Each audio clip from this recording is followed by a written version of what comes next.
Muy bien, bienvenidos jóvenes ciudadanos a su sesión de Cultura Ciudadana dictada por José Miguel Rodríguez.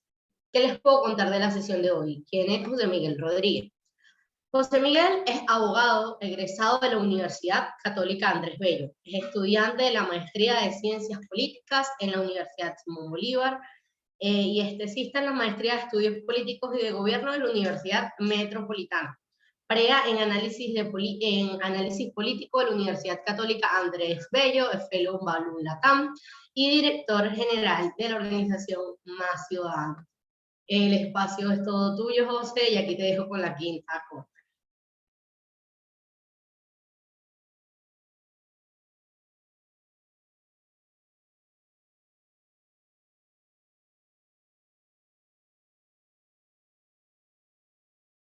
Estoy muteado, perdón. Ya parezco el tío que no sabe usar Zoom. Miren, espero que estén bien. ¿Cómo está ese ánimo luego de escuchar a Lazo? Ya por aquí ya Alfonso.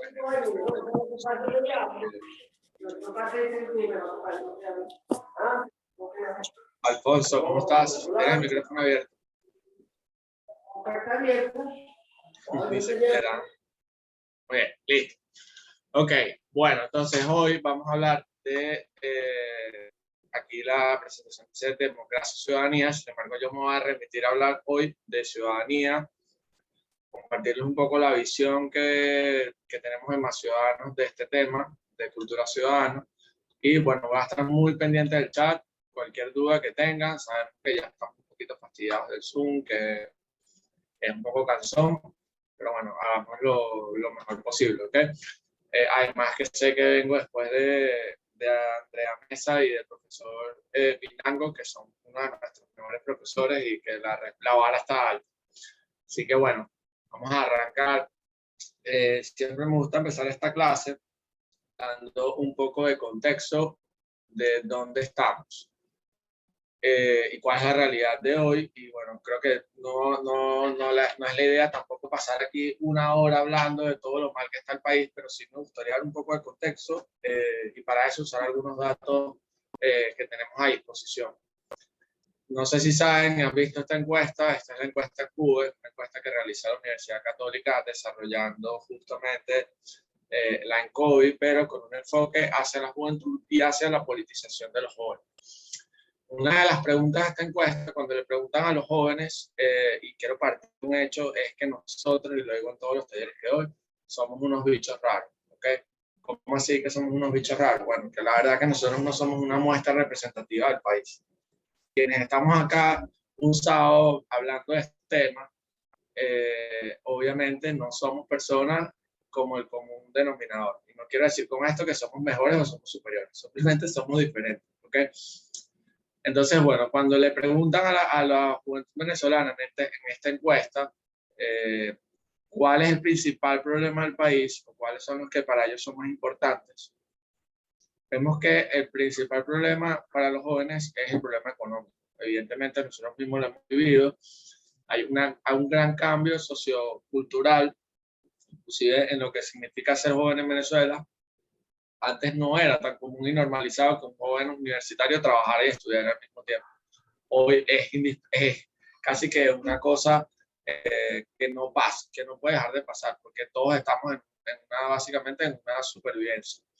Pero lo que quiero llegar aquí con esta lámina y este dato es que fíjense que solamente el 12%, en donde probablemente estamos nosotros todos los bichos raros, consideramos que el problema político es el primero. ¿Ok? Eso evidentemente habla de que hay un desinterés muy grande por la política, no se ve a la política como algo necesario y eso evidentemente es un tema delicado, ¿no? Pasamos de ser un país que estaba muy politizado, ya, pendiente con los micrófonos, muchachos, por favor. Ok.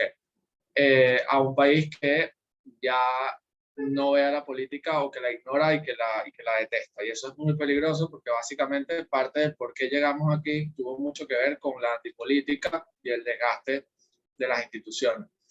Si nosotros realizamos una encuesta del año 98 que mida más o menos estos temas, vamos a encontrarnos que probablemente los indicadores de apoyo a los partidos, a los líderes, a las instituciones, de confianza en la democracia, van a ser muy parecidos a los que tenemos hoy.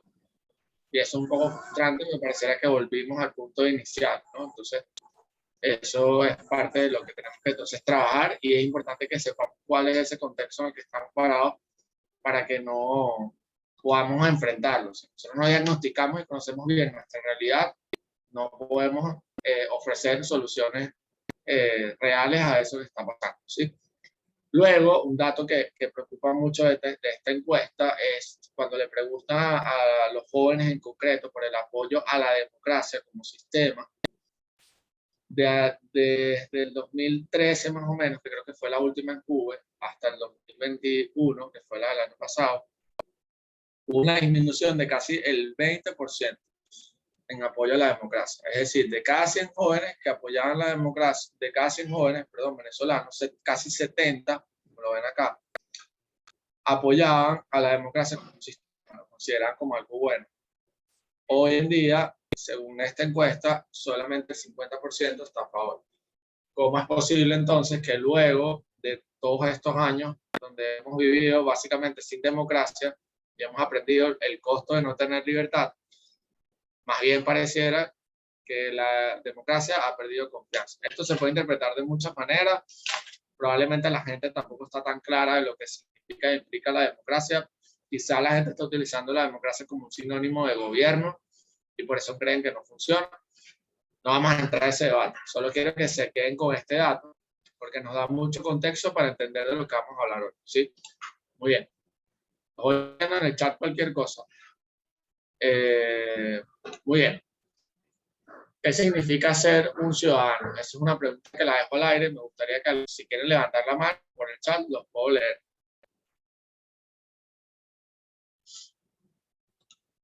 ¿Qué significa para ustedes ser un ciudadano? Pueden decirme una palabra, una frase, algo que se les vaya ocurriendo.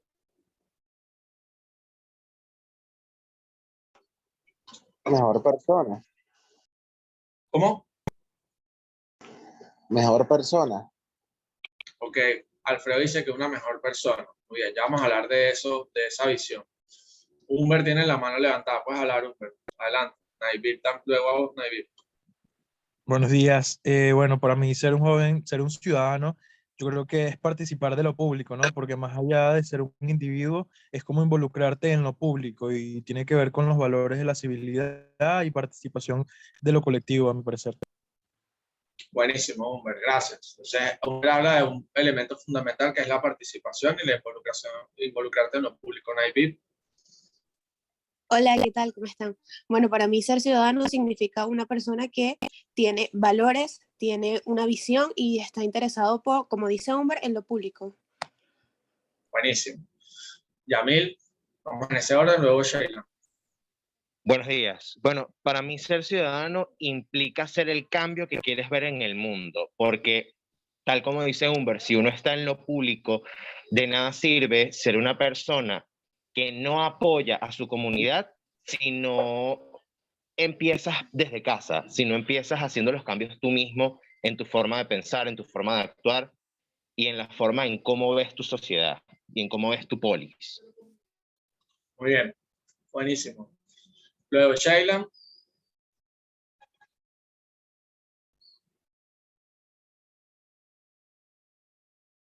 Ok, bajo la mano, se puede haber desconectado, pero Katie, que también tiene la mano levantada, y ya luego voy a pasar al chat, que también hay mucho material ahí.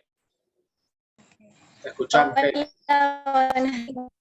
Hola, buenos días. Ajá, Bueno, ¿me ser miembro escuchan? pleno, ser ciudadano. Vamos a escuchar a Katie y Ajá, luego ser te ciudadano. escuchamos Sheila, creo que ya apareció. Ajá, Bueno, adelante. ser ciudadano es ser miembro pleno de una comunidad, tener los mismos derechos que los demás y las mismas oportunidades de influir en el destino de la comunidad. Asimismo, supone obligaciones, que es lo que hace posible el ejercicio de esos derechos. Pero creo que aquí es importante hacer una acotación en que la ciudadanía es un concepto neutro en el que no podemos emitir juicios de valores. No podemos decir que alguien que sea malo no tiene el mismo derecho o el mismo deber de ser ciudadano, porque el hecho de que seas bueno o malo en el ejercicio de tu ciudadanía no delimita el hecho de que lo llegues a ser. Muy bien. Mira, denle el certificado de joven ciudadana que ya se acaba de graduar del programa. Voy a leer un poco el chat, pero quiero tomar esa idea de Katie porque justamente esta lámina busca eso. Cuando hablamos de ciudadanía o de qué es ser un ciudadano, generalmente, y eso no está mal del todo, le damos una carga valorativa y positiva al concepto. Es como lo que pasa a veces con el liderazgo. Hablamos del líder siempre como alguien bueno y casi que perfecto. Y la verdad es que la ciudadanía es una condición que, como dice Katie, se adquiere con unos requisitos que están en la Constitución. Puede ser porque tú naciste en Venezuela, en este caso, porque tienes familiares, en este caso tus padres u otros, que son venezolanos, o porque te residenciaste un tiempo determinado en Venezuela, de acuerdo a lo que dice la ley, que para algunos países son 10, para otros son 5. Esto no es una clase de cómo se adquiere la nacionalidad venezolana, pero a lo que queremos llegar acá es que ciertamente no depende de la actitud que tú tengas, que tú seas ciudadano o no. Depende de que reúnas esos requisitos. Por eso no es lo mismo hablar de ciudadanía que de cultura ciudadana. Por eso esta clase se llama cultura ciudadana. Y por eso Más Ciudadanos nos dice que promueve la ciudadanía, porque la ciudadanía no se puede promover.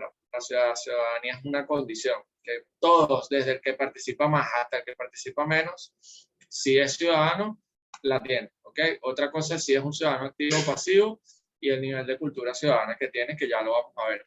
Pero bueno, eso no quiere decir que esté mal que ustedes tengan una visión positiva y valorativa de lo que es ser un ciudadano, porque eso además habla de que ustedes entienden que su condición de ciudadano pasa por participar, por involucrarse y por hacer algo, ¿no? Pero efectivamente, como les decía acá, también es importante diferenciar que no, por ahí hablan de que un ciudadano es un humano y decían otras cosas, y eso es verdad. Una condición para ser un ciudadano es que primero tienes que ser humano. Pero, importante diferenciar, no todas las personas tienen el carácter de ciudadano. ¿Okay? Hay unas condiciones que hay que reunir. Y en la medida en que ese Estado sea más democrático, la condición de ciudadano se amplía más, se universaliza. Por eso en las democracias un requisito es que el voto sea universal. Y que el voto sea universal básicamente implica que todas las personas que reúnan los requisitos mínimos pueden votar y pueden decidir, y además pueden ser electos. Entonces, no necesariamente todo habitante es un ciudadano, ¿ok? En la medida en que el Estado sea más democrático, probablemente esa apertura y ese concepto de ciudadano va a ser más amplio. Por eso el concepto de ciudadanía y democracia van de la mano, ¿no? No puede hablarse, al menos desde nuestra visión, de ciudadanía sin hablarse de democracia. Ciertamente, en cada régimen político, inclusive el más autoritario, hay una definición propia o una característica propia de lo que significa ser ciudadano. Por ejemplo, si es un régimen estamental, ser ciudadano va a depender de un cierto nivel económico, de un apellido, de una descendencia, etc. Como ven, es muy limitado. En la democracia, básicamente, permite y amplía la participación a todo el mundo. ¿Okay? Luego ahí hay unos debates mega interesantes de si debería haber algunos requisitos para votar, para no votar, para ser candidato, si el presidente debería tener un nivel de instrucción mínimo. Son debates muy, muy increíbles, pero bueno, que no vienen al caso hoy. Lo importante es que tengamos claro lo que estamos hablando. Entonces los ciudadanos, como muy neutros, son ese sector de habitantes de un estado, de una sociedad, de un país, que gozan de derechos políticos. Ya vamos a hablar de eso. Es decir, que tienen la posibilidad de participar en los gobiernos democráticos. Lo que te hace ciudadano, básicamente, es que tú tienes unos derechos muy particulares, que si bien son parte de lo que es el catálogo de derechos humanos, son muy particulares, ¿ok? Están dentro de la categoría de los derechos de primera generación, junto con los derechos civiles. Los derechos políticos son esos derechos que nos permiten participar en la vida pública, en la comunidad, ¿okay? Y ser parte de los gobiernos, de una manera u otra. ¿De qué manera? De manera activa o de manera, por decirlo así, pasiva. Eligiendo o siendo electo. Dentro de ese catálogo de derechos, díganme ustedes por el chat cuáles son esos derechos políticos que nosotros tenemos, si se les ocurre algún ejemplo. ¿Qué derechos políticos tenemos nosotros, muchachos? O deberíamos tener, porque bueno, derecho al sufragio, muy bien, el derecho al voto, que antes además era obligatorio, era un derecho y un deber en Venezuela. El derecho a la libre asociación, correcto, está consagrado en la Constitución. Muy bien. El derecho al voto, ¿qué otro derecho por ahí tenemos? El derecho a la educación no es un derecho político como tal. Vamos allí con eso. El derecho a la educación está dentro de los denominados derechos sociales, económicos y culturales. Muy bien, Yamil habla del derecho a optar por un cargo público o el derecho a ser electo. Muy bien. Hay otros derechos políticos, el derecho a la libertad de expresión, el derecho a la manifestación, son derechos que están allí y que son propios y particulares únicamente de los ciudadanos. En Venezuela tenemos un ejemplo muy bonito que habla de la apertura que tuvo el país en ese momento con la migración, con las cosas buenas y malas. Es que, por ejemplo, en las elecciones locales no hace falta ser venezolano para poder votar.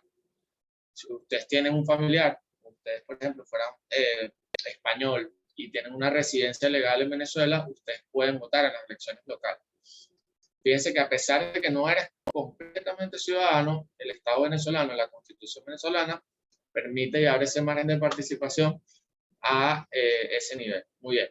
Importante aquí no ligar los derechos civiles, son una cosa, donde está la libertad, donde está el derecho a la vida, todo el tema del debido proceso, con los derechos políticos. ¿Okay? Los derechos políticos son los derechos propios de los ciudadanos. Muy bien. De nuevo, a la medida que el Estado es más democrático, esos derechos son mucho más amplios, ¿okay? Y están mucho mejor garantizados. La RAE, la Real Academia Española, define al ciudadano como la persona, muy importante ese concepto, persona, y ya lo vieron con Andrea, considerado miembro activo de un Estado, titular de derechos políticos y que está sometido a sus leyes. Muy bien. Chévere. Entonces, vamos a hablar un poquito de lo que es la cultura ciudadana. La cultura ciudadana, que es lo que diferencia un poco de lo que es el ciudadano y la cultura ciudadana, es esa empatía, ese interés que tenemos para los asuntos del poder. Nosotros sabemos, ok, pero ahí Alfredo habló de que si podemos repetir que son los derechos políticos. Claro que sí, Alfredo. Voy a volver un momento para explicarlo. Básicamente o teóricamente los derechos están categorizados en distintos niveles de acuerdo básicamente al tema y se han ido, como los derechos humanos son progresivos, o eso se dice en la teoría, hay unos derechos de primera generación, de segunda generación, eso lo van a ver más adelante en la clase de derechos humanos.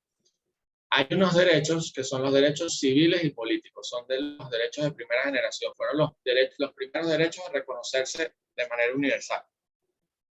Pero dentro de ese mismo renglón están los derechos políticos, ¿okay? Que son particulares y que son propios de los ciudadanos. ¿Por qué? Porque básicamente tienen que ver con el ejercicio de la ciudadanía. Poder votar, poder manifestarse, poder ser electo, poder asociarte, pertenecer a una organización o a un partido político. Esos son los derechos políticos, ¿ok? Y están consagrados en la Constitución, en distintos tratados. Y recuerden que también la Constitución es clara y dice que garantiza inclusive aquellos derechos que no están consagrados en la Constitución, entendiendo esto de que los derechos son progresivos. Vale. Entonces, la cultura ciudadana, como todos, y toda sociedad, todo grupo, tiene una cultura, comparte una cultura. Nosotros también como país tenemos una cultura ciudadana, que de nuevo, la cultura ciudadana no necesariamente implica algo bueno o malo. Nosotros podemos tener elementos de nuestra cultura política o nuestra cultura ciudadana buenos y otros no tan buenos. ¿Ok? Entonces es fundamental saber eso y saber que la cultura ciudadana también se mueve y es dinámica dependiendo del grupo, dependiendo del lugar y del momento. En todo caso, la cultura ciudadana como concepto es la empatía e interés por entender los asuntos del poder. Tiene que ver con la influencia, la autoridad, todo lo relacionado con la política. La cultura ciudadana también es esas actividades y acciones de los ciudadanos frente al ámbito público y cumplir con tus deberes y hacer valer tus derechos. O sea, al final, ser un buen ciudadano es muy sencillo. Simplemente entender cuáles son tus deberes, cumplirlos y luego hacer valer tus derechos. ¿Ok? Porque obviamente los derechos no son un regalo y han costado y se conquistan y se defienden todos los días. Muy bien. Ya vamos a diferenciar un poco. Quiero primero explicar cuáles son los tipos de cultura ciudadana. qué es la cultura cívica y cómo se diferencia de la cultura ciudadana, ¿okay? Porque a veces se usan como sinónimos y no son lo mismo. Hay tres tipos, según estos autores, que son Anthony Verba, si no me equivoco. Esto se lo vamos a enviar igual para que lo tengan en el Classroom y lo puedan leer. Pero hay tres tipos de cultura ciudadana, ¿okay? La cultura parroquialista es una cultura muy parecida, y siempre lo uso como ejemplo, a esas personas cuando nosotros vamos a un recorrido y nos cierran la puerta y nos dicen que ellos no creen en la política y que si ellos no trabajan no comen. Son personas que están conscientes de que el poder está ahí, que la política está ahí, que funcionan, que hay unas autoridades, lo entienden, pero no se involucran. Entonces, no muestran interés. Esto es uno de los males más graves y más preocupantes que puede debilitar una democracia. Porque si no hay ciudadanos involucrándose, participándose, haciendo uso público de la razón, las personas que probablemente tienen malas intenciones hacen parte de la toma de decisiones. Y mucha gente que está ubicada en este plano, esos son nuestros familiares, son nuestros amigos, son gente buena, dejó de creer por X o Y en la política y le da paso a otras personas. Entonces, parte del trabajo que nosotros tenemos que hacer en Venezuela es, y hoy sobre todo por el desgaste que ha tenido la política y las instituciones, es tratar de disminuir esta cultura parroquialista en la mayor cantidad posible. ¿Por qué? Porque mientras hay más gente que no se involucra, hay mayor posibilidad de que las instituciones no cumplan las leyes, de que no haya control, de que no haya auditoría. Entonces, bueno, por ahí tiene la mano levantada Ronald. Escuchamos, Ronald. Bueno, sí, pero también hay que entender que esta cultura parroquialista en Venezuela, por ejemplo, es debido a que están enfocados en suplir sus necesidades básicas. O sea, la crisis de servicios básicos en Venezuela, de el agua, la luz, el gas, la comida, los alimentos, los medicamentos, el tema hospitalario, todo te va complicando tanto que tú dices, ¿por qué yo me voy a meter en política si yo tengo problemas más importantes que la política? Y me quedo solo en la parte de criticar el hecho de que yo tenga que vivir por eso, pero estoy tan enfocado en sobrevivir el día a día que me mantengo así. No me puedo involucrar en política porque esa gente no sirve, aquí nadie sirve, si yo no trabajo no como, y además, si yo no estoy pendiente de que me ha llegado bombona, yo no tengo bombona, si yo no le formo problemas al Consejo Comunal, no tengo el CLAP, y entonces su unión con la política es a nivel más cerrado, más mínimo, la esfera más inmediata, y al final del día, cuando vemos esas esferas tan inmediatas a las comunidades que tienen cierto poder, no se puede manejar la política. Por eso también se refleja el 50% de personas que no creen que la democracia sea buena. No sé si me explico. Totalmente, estoy de acuerdo. Pero ahí también está parte de nuestro trabajo. Ya te voy a dar la palabra, Antonio, pero sí quiero como que atajar esto, porque al final Venezuela está en una especie de pandemia, y me gusta como usar ese ejemplo, una pandemia política. Nosotros hoy más que nunca necesitamos de la política si queremos salir de esto, porque necesitamos llegar a acuerdos, porque necesitamos consensos, porque necesitamos tomar decisiones, necesitamos unificar al país con un proyecto. Y es preocupante que hoy la gente no crea en la política cuando de nuevo estamos en una pandemia política. Entonces, como que si la gente no creyera en las vacunas o en los médicos en un momento de pandemia. Básicamente es lo que pasa, o al menos yo lo veo así. ¿Qué es lo que pasa? Que evidentemente, ciertamente, la política no le ha dado respuestas a la gente. Estamos en un estilo de vida de supervivencia, y por eso a mí me gusta tanto repetir esa frase de lo importante es ser urgente, porque me niego a que nuestra vida sea una mera supervivencia y estar pendiente todo el día de que no hay agua, de que no hay gas, de que no hay luz. Yo creo que nosotros tenemos que trascender de eso, más allá de que es nuestra realidad inmediata y hay que afrontarla. Y tenemos que, bueno, tratar de superar eso, y que la gente también entienda que la política no es solamente 4 personas sentados en una mesa tomando decisiones. La política es una cosa cotidiana que nos atañe a todos. Y si algo hemos aprendido en Venezuela es que cuando no nos involucramos, la política viene y te mete 3 cachetadas y se mete contigo. Entonces, bueno, buenísimo eso ahí, Ronald. Vamos con Alfonso para continuar. Bueno, precisamente hablaban de eso, del asunto de la política respecto a los problemas, ¿no? Que la dinámica que cada quien vive.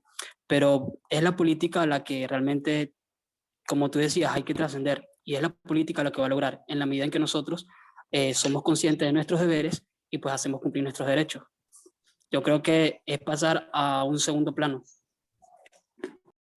Totalmente. Sheila. Voy.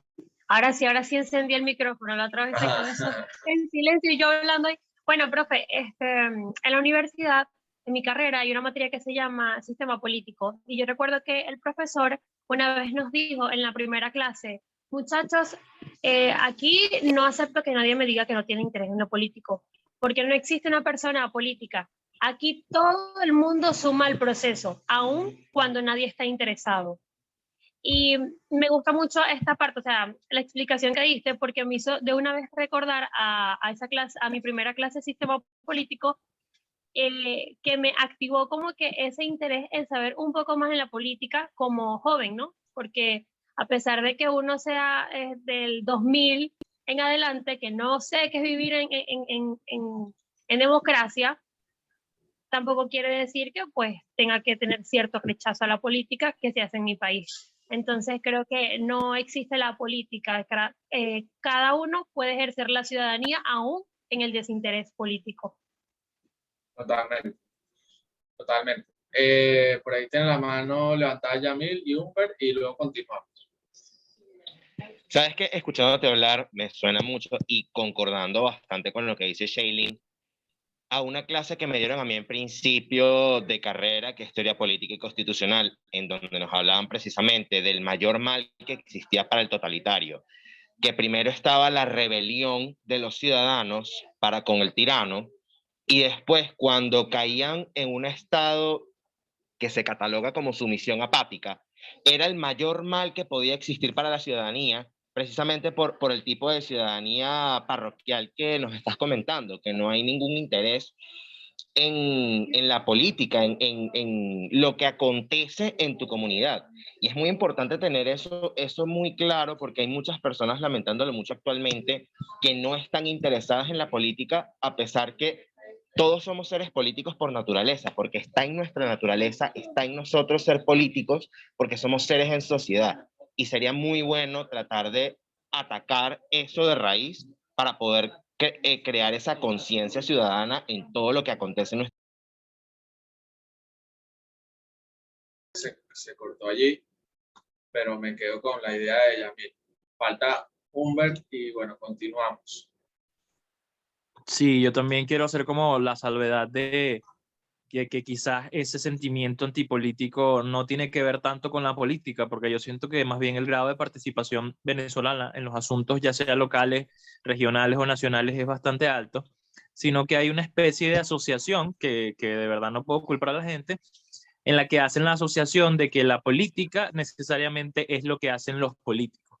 Yo creo que si hay una cosa que hay que admitir es que hemos contado con muy malos políticos de lado y lado, y eso hay que asumirlo, y precisamente por eso hay que transformar el ejercicio de la política como un ejercicio de virtud, porque precisamente si estamos hablando hace poco de magnanimidad, tenemos que llenarlos de eso, pero el ejercicio de la política va más allá de los políticos de carrera, va más allá de un cargo público, incluso la política es precisamente la organización de la gente en su comunidad para poder protestar, para tener la bombona de gas. Y eso lo hacen los venezolanos todos los días. Entonces yo creo que no es que haya un divorcio con la política, sino que hay una falsa asociación de la política con los políticos venezolanos y que por supuesto hay que corregir y llenar el ejercicio de la política a nivel en Venezuela de virtud, por supuesto.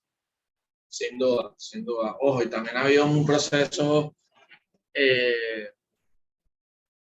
donde se ha disfrazado de falsa participación la manipulación de la gente. Entonces, eso también es algo que tenemos que tratar de enfrentar. Muy bien, voy a avanzar un poco por un tema de tiempo, pero me encanta las intervenciones que están teniendo, que que veo que lo están tomando con bastante seriedad y bueno, muy importante. Bueno, hay una cultura ciudadana que es súbdito, y en esta cultura creo que lo importante es recalcar nuevamente algo que siempre decimos, que es el tema de lo importante de la educación. A nosotros en el colegio nos enseñan un montón de cosas. Yo me acuerdo que me enseñaron hasta mecanografía, cátedra bolivariana, tal, instrucción premilitar.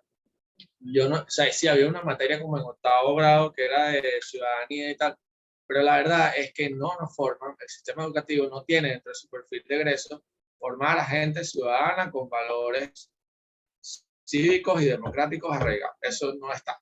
Y no está no por casualidad, sino porque creo que también es un tema de conveniencia.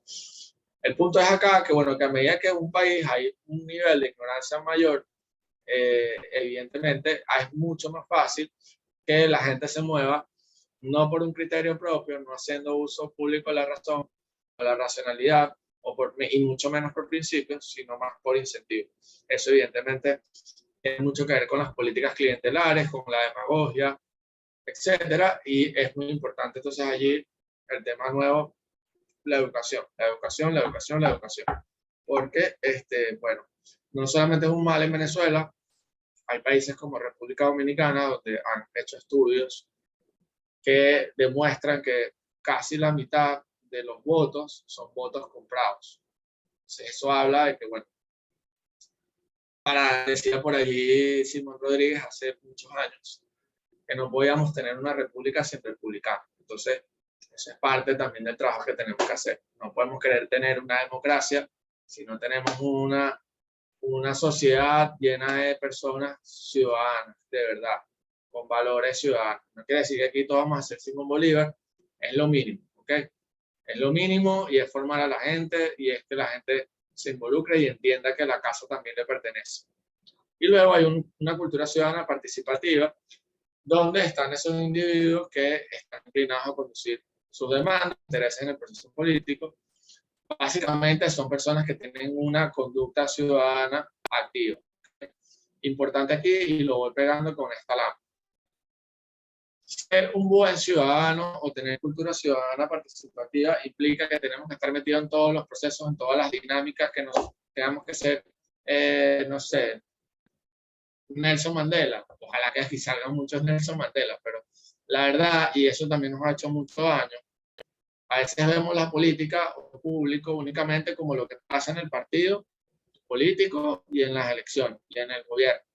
Y la verdad es que donde haya sociedad, y haya comunidad, y haya que llegar a acuerdos, ahí hay política. Por tanto, hay muchas esferas desde donde se puede participar. Y es una decisión personal que pasa por tu vocación y tus capacidades y tu realidad, por esas tres cosas, desde donde haces país. Entonces también tenemos que tener esa apertura y ese respeto. Hay personas que hacen mucho más país desde una iglesia que otros que están desde un partido. Y no quiere decir que sea mejor una cosa que la otra. Simplemente cada quien tiene su espacio. ¿Ok? Lo importante es que cada quien, de nuevo, de acuerdo a su contexto, a su vocación y a su realidad, entienda desde dónde le toca participar. Y que no seamos neutrales, porque no estamos en Suiza. Si nosotros estuviéramos en Suiza, yo no estaría dando esta clase y probablemente muchos de ustedes no se estarían dedicando a todas las cosas increíbles que hacen, porque probablemente no fuera tan necesario. A pesar de que la democracia y los valores se construyen todos los días, ciertamente. A lo que quiero llegar con esto es, muchachos, hay muchas maneras de participar e involucrarse. Y lo importante es que tengamos claro que en un contexto como el venezolano, en un contexto de emergencia humanitaria, en un contexto de autoritarismo, de injusticia, nosotros no podemos ser neutrales. Porque quienes estamos aquí hemos tenido la oportunidad de formarnos en un colegio, en un país donde hay una deserción escolar altísima. Hemos tenido la oportunidad de ir a una universidad y ojalá que todos se puedan graduar, superar los paros y todo esto. Pero la verdad es que sí, somos privilegiados. Cuando uno revisa una encuesta como la ENCUBE, con todos los problemas que tenemos, somos privilegiados. Y ese privilegio se convierte en una responsabilidad moral que nos obliga a no ser neutrales y a hacer algo más. ¿Sí? Y lo primero que tenemos que hacer es lo que estamos haciendo hoy, formar. Porque las buenas intenciones no son suficientes. O sea, si ustedes quieren salvar al mundo solamente y no tienen las herramientas para salvar al mundo, van a ser como esas personas que cada 3 semanas están empezando un proyecto hermano. y viven de la motivación. Se les acaba la motivación y a las 3 semanas, cuando les vuelve la motivación, vuelven a arrancar. Entonces, bueno, eso es importantísimo. Gladys tiene la mano levantada y seguimos.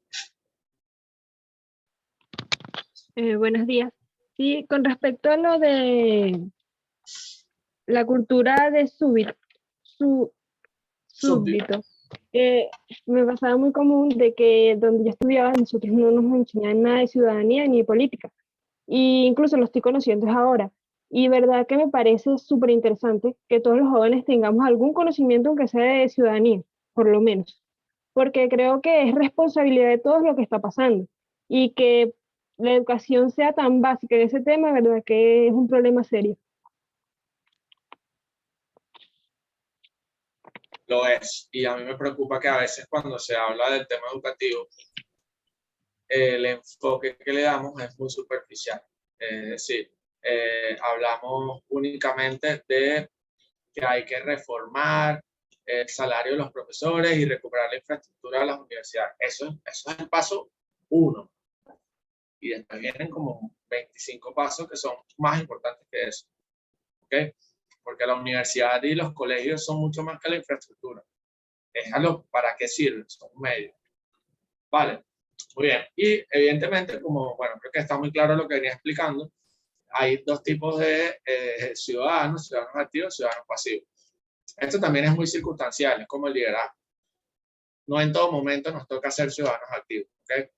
Yo creo que cada quien sabe en qué proceso y en qué momento le toca actuar. Lo importante es que no seamos neutrales, que hagamos uso público de la razón y que nos involucremos. Muy bien.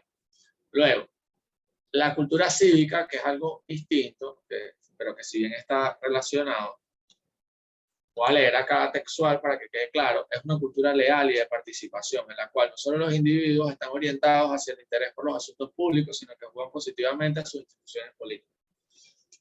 El máximo nivel bajo el cual se logra que una democracia sea sostenible, al menos socialmente y culturalmente, es la cultura cívica. Es ese nivel donde tú no solamente logras que la gente se involucre y participe, sino que además logras que dentro de la sociedad haya una cultura leal que se involucra y que ayuda a la sostenibilidad y a la defensa del sistema democrático.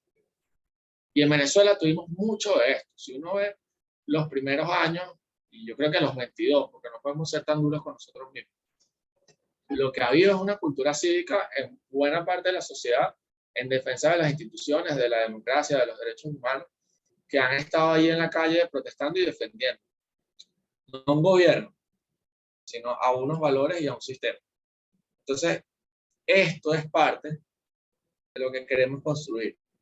Está muy bien que todos nos preocupemos porque haya un cambio político. Lo tiene que haber. Pero si nosotros no logramos esto en el mediano plazo, probablemente ese cambio no va a ser sostenible. Porque no va a haber personas que defiendan día tras día esos valores y esa democracia por la que tanto estamos luchando. Ronald, te escuchamos. Y no solo eso, José, creo que dentro de todo, o sea, si bien estamos hablando, todos estamos aquí pujando por un cambio, buscando la manera de hacer un cambio real dentro del sistema político, creo que cuando esa cultura ciudadana también tiene que ver con lo que va a pasar en el después. O sea, mucho es, sacamos a Maduro y luego el país mejora. No, luego el país va a tener unas heridas gigantescas que tenemos que reconciliar a los ciudadanos entre sí también. Lo que quiero llegar con la intervención es que a lo que tú estabas diciendo hay que agregar también la parte de reconciliación, la parte en donde no, vamos a tener que entender que los nuevos empresarios con los que nosotros vamos a lidiar no son los Cisneros ni los Cohen, son Perencito Pérez, que fue ministro de la Suprema Felicidad. Y tenemos que entender que muchos van a ser perdonados, tenemos que entender esa parte. Y esa parte va a ser bastante difícil en el momento en que tengamos que crear una reconciliación con el ciudadano a pie, con el ciudadano que tiene una cultura política distinta. Totalmente, totalmente. Y lo vamos a hablar en un rato, el tema, lo importante es que la confianza interpersonal y cómo tenemos que rescatar ese respeto, ¿ok? Muy bien. las láminas están un poco desordenadas, por eso a veces vuelvo a ciudadanía, cultura ciudadana, pero todo va de la mano, ¿ok? Esto, si les quieren saber al menos de dónde viene o cómo está configurado constitucionalmente el tema de la ciudadanía en Venezuela, artículo 39 de la Constitución, ya les dije básicamente las 3 maneras que hay para adquirir la nacionalidad o la ciudadanía en Venezuela: por el nacer en el territorio venezolano, lo que llaman el derecho jus solis; el jus consanguinis, que es tener familiares o tu esposo o esposa con la nacionalidad venezolana; y luego la última, que es a través de la residencia. Muy bien. Y bueno, recuerden también que el ejercicio pleno de la ciudadanía se adquiere, o al menos los primeros derechos políticos, a partir de los 18 años. Sin embargo, hay otros derechos, o sea, o hay otros cargos para los cuales se exigen unos requisitos superiores de edad o de otro tipo. Muy bien. ¿Eso quiere decir que no podemos hacer ejercicio de nuestros derechos políticos antes de los 18? Hay muchas pruebas de que no. De que sí, perdón. Hay muchísima gente, como nosotros inclusive, que antes de los 18 estaban en organizaciones, estaban en partidos, estaban manifestando, estaban protestando. Así que no hay una edad tampoco para empezar. Y déjenme decirles que la edad perfecta para formar en estos temas es a partir del inicio de la adolescencia. Entonces es fundamental, y por eso de nuevo vuelvo al tema de que los colegios tienen que trabajar en estos temas y no lo están haciendo. Yo no voy a hacer el ejercicio ahorita porque me interesa hacer el otro, pero algo que quizás los ayuda, ya te voy a dar la palabra, Juan Ángel, que nos ayuda a ver un poco que el problema de la cultura ciudadana en Venezuela es real, y a mí me gusta siempre decirlo de una manera muy jocosa. Nosotros tenemos una relación con el Estado muy parecida a la de un sugar daddy y una sugar mom. ¿Qué quiere decir eso? Que nuestra relación se configuró bajo una idea en la cabeza donde hay recursos ilimitados, porque somos un país rico y bendecido, y que por tanto ese Estado, que tiene muchos recursos que nunca se van a acabar, tiene la obligación de darme un montón de cosas, y por tanto yo no tengo nada que darle. ¿Cómo lo ejemplifico? Y es real. O sea, yo he dado este taller ya no sé cuántas veces y no me ha pasado ni una sola vez que yo le pregunte a la gente cuáles son los derechos que tenemos, y la gente me bombardea y la gente sabe cuáles son sus derechos. O sea, somos un país muy asistencial, donde el tema de los derechos sociales está muy metido, y no estoy hablando aquí tampoco de que eso sea bueno o malo, eso no está ni, eso puede ser bueno, inclusive, pero es preocupante cuando luego le preguntas, inclusive a políticos, estoy seguro que en este grupo pasa lo mismo, y no tenemos claros cuáles son nuestros deberes. O sea, siempre la respuesta es así: estudiar, profesor. Y bueno, eso es, ahí creo que es parte de ver que hay un tema en la Matrix que hay que cambiar. O sea, si nosotros no tenemos claro que tenemos unos deberes primero, ahí esa relación no va a funcionar. O sea, uno no puede tener una relación donde te dan y tú no das, donde solo recibes. Eso no funciona. En el tiempo no funciona. Y me preocupa, y algo que tenemos que entender también en este punto, es que ese país saudito que nos trajo hasta aquí, ya no está.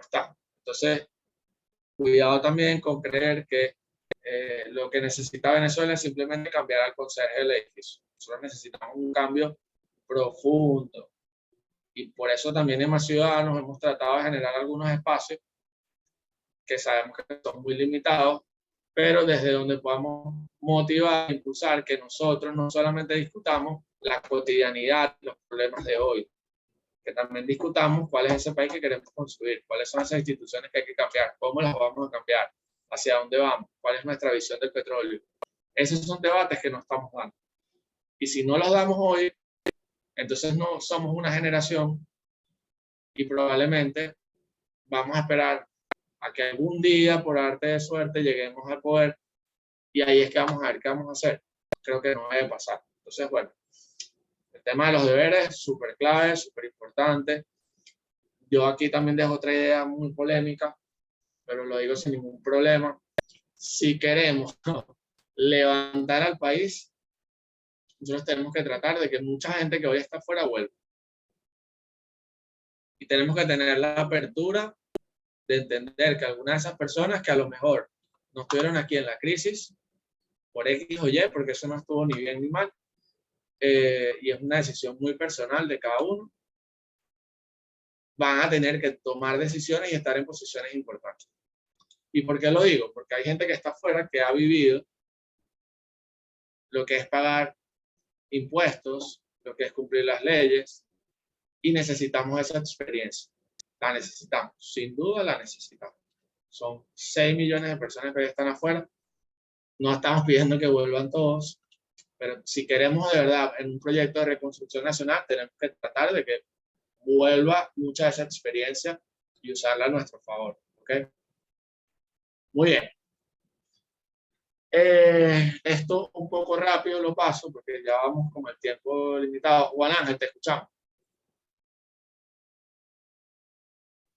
Sí, José. Bueno, buenos días.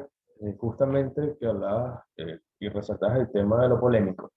Yo quería tocar el tema de, ya que estamos hablando de cultura ciudadana y estamos hablando del tema de cómo optar por la nacionalidad y todo esto, el tema de los venezolanos que hablan, o sea, más allá de la rodedera, y me disculpan la expresión, el tema de renunciar a su ciudadanía venezolana. O sea, estamos hablando de que hay personas que han considerado y lo han dicho muy seriamente, mira, yo quiero renunciar a mi nacionalidad. O sea, ¿en qué parte queda allí esa cultura ciudadana?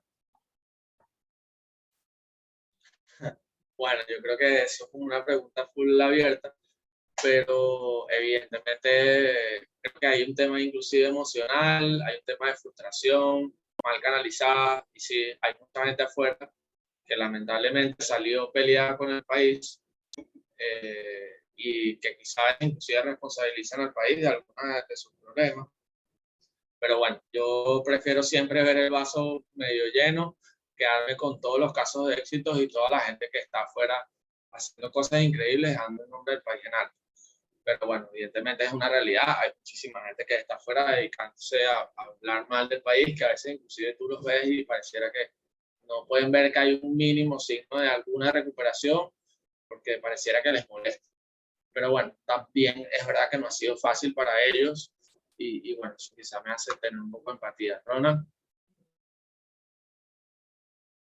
Bueno, realmente, a ver, mi trabajo con el ACNUR muchas veces es recibir a las personas que están volviendo. Y lo que se está viendo en muchas comunidades es como ese recelo de yo sí me comí las verdes y tú volviste cuando ya el país está mejorando, porque en muchos lugares la creencia de que Venezuela se está arreglando es cierta. Y a veces, para lo que decía Juan Ángel, a veces hay que entender también la parte pragmática y jurídica a nivel internacional que representa ser venezolano, la falta de oportunidades que te da el ser venezolano. No puedes entrar a México, no puedes entrar a Chile, no puedes entrar a muchos países, porque en muchos países ya te vieron mal, ¿ok? Entonces hay que entender que muchas veces este resentimiento es que, bueno, está bien, en Venezuela no me fue bien, yo tengo el derecho de poder moverme, pero ni siquiera por ser venezolano tengo ese derecho a nivel internacional. Sí. No, el tema de irse o quedarse, yo creo que también se ha creado un debate estéril que no lleva a nada, como que si irte o quedarte es la decisión correcta, y yo creo que depende de cada persona y de la forma como lo hace. Así que bueno, nada, vamos a seguir un poquito aquí con lo que estamos hablando. ¿Por qué es necesario construir una cultura ciudadana? Yo creo que está claro, pero bueno, obviamente un país o una sociedad donde hay mayor cultura ciudadana participativa, donde la gente se involucra, opina, está formada, hay una capacidad de construir una sociedad democrática.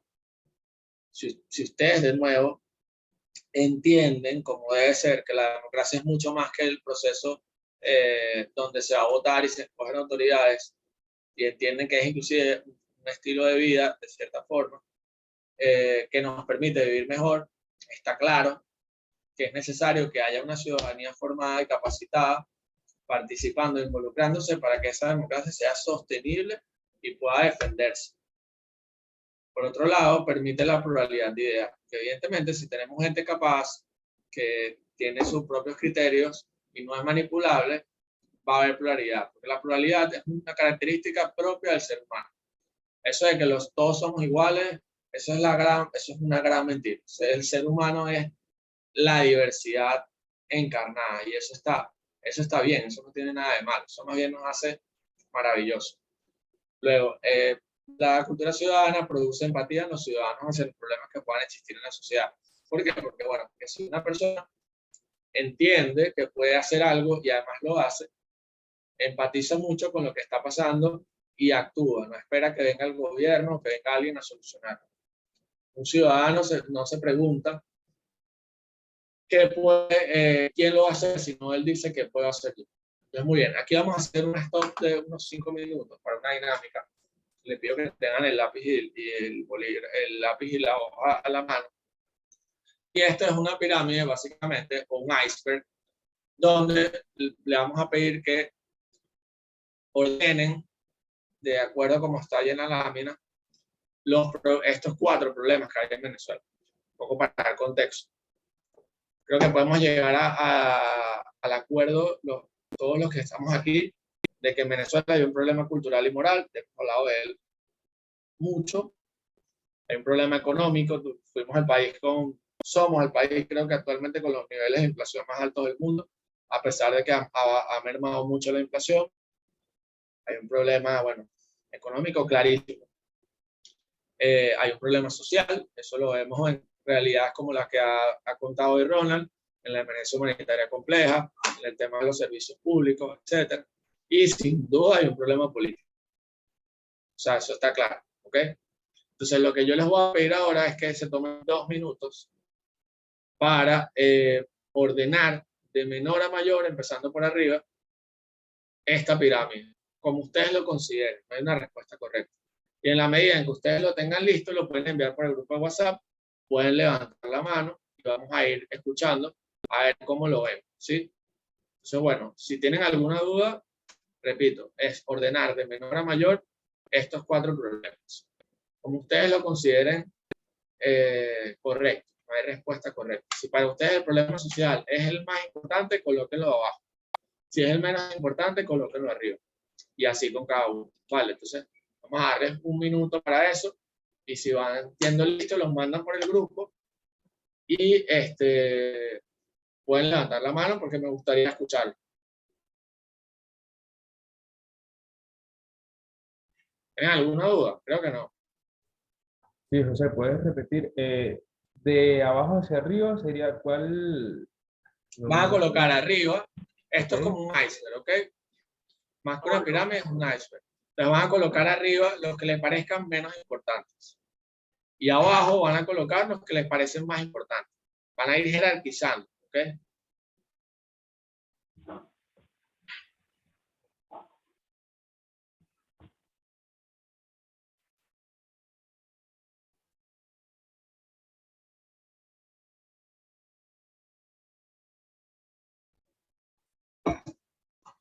Muy bien, los leo por el chat. Si ya lo tienen listo, pueden levantar la mano y los escuchamos.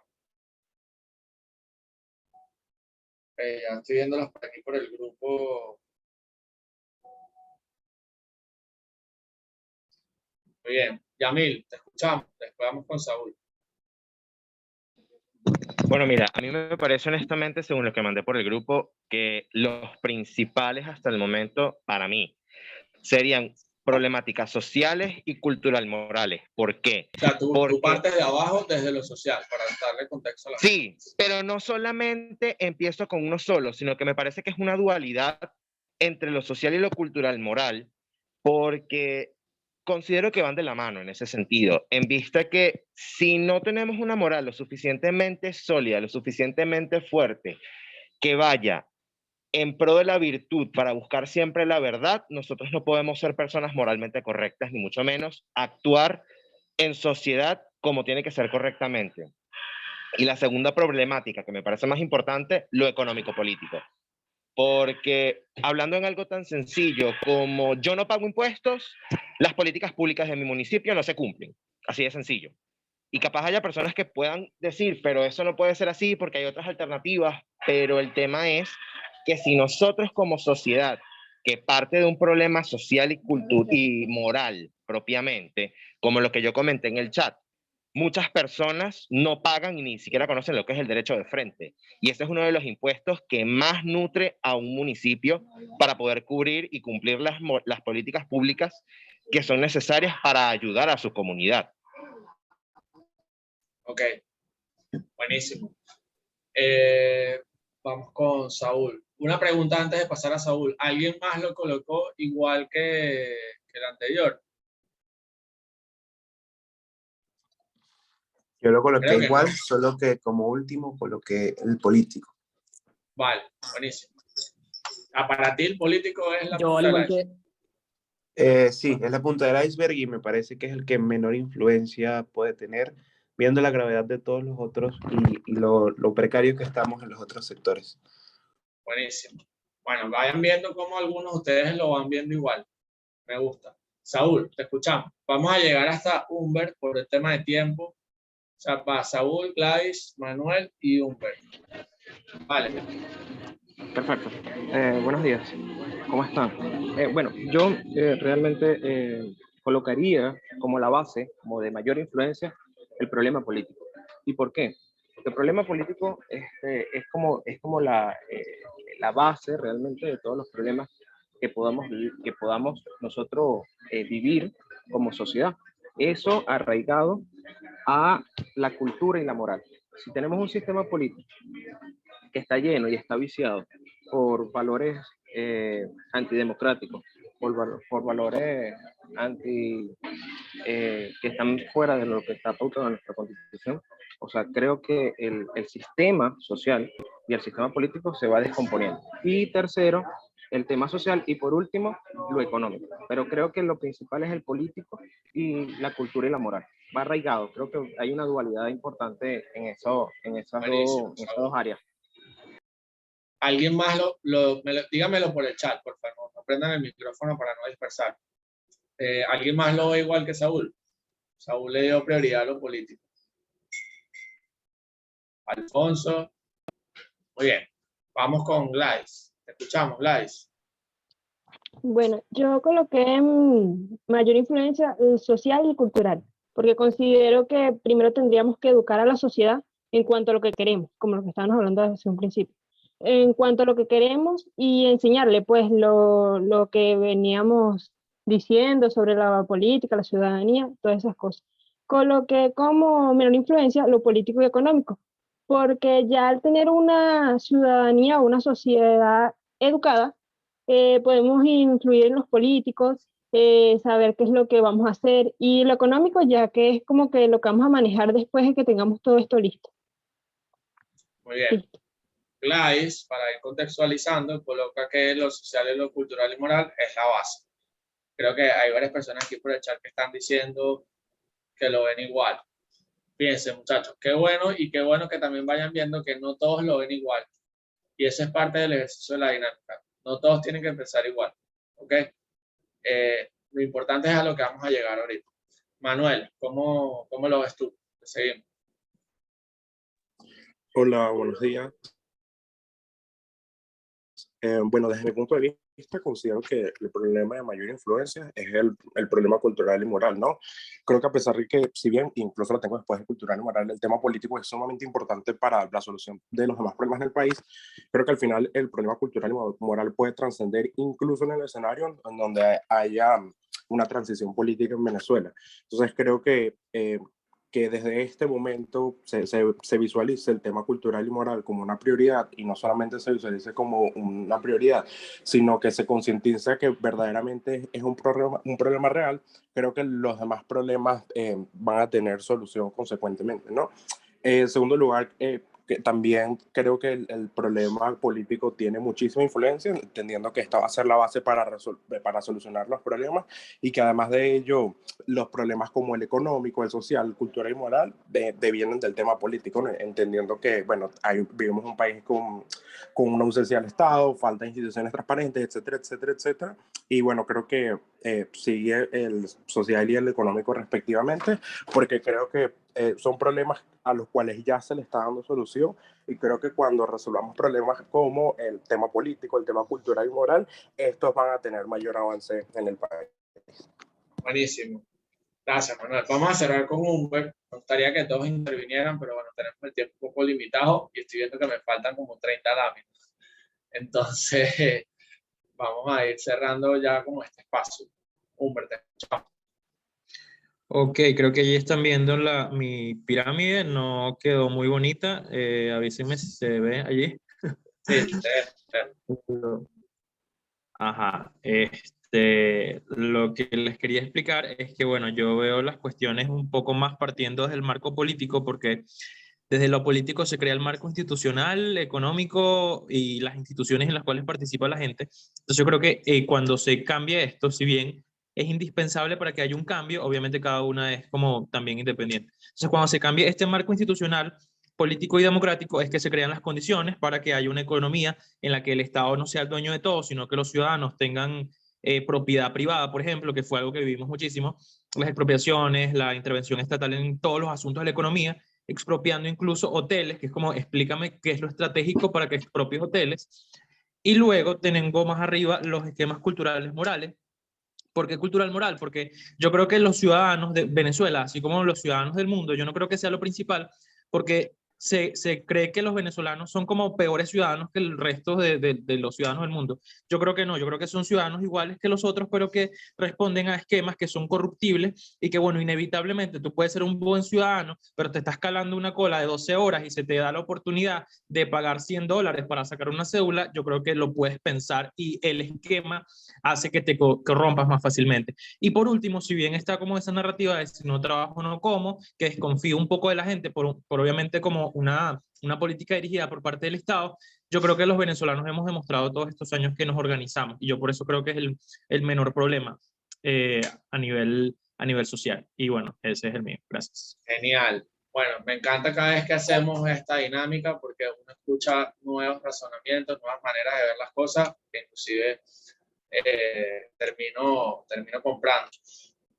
Fíjense, básicamente lo que acabamos de hacer es un ejercicio de teoría del cambio, ¿ok? Y no es caer en un debate estéril de qué cambie primero, el gobierno, la gente. Yo creo que todo tiene que cambiar. Y quienes dicen que lo más importante es el problema político, concuerdo muchísimo en que ciertamente al destrabarse el problema político se va a dar apertura a otros cambios. Por tanto, el ejercicio que acabamos de hacer no tiene nada que ver con llegar a una conclusión como grupo, ni a que alguien tiene la razón. Cada quien tiene maneras distintas de verlo y probablemente también tiene mucho que ver con el enfoque. Quienes están más metidos en lo político partidista probablemente crean que eso es lo más importante, y eso no está mal. Yo lo veo de esta manera, simplemente lo muestro, porque si yo les estoy pidiendo que ustedes digan cómo lo ven, yo lo veo así. ¿Qué quiero que se lleven de este pequeño espacio y esta pequeña dinámica? Que entendamos. Lo único que yo les pido, no importa cómo ordenen esto, es que dejemos de creer o ver la cosa de una manera tan sencilla y cortoplacista, que creamos que simplemente con que cambie quien esté en Miraflores, las cosas van a cambiar completamente.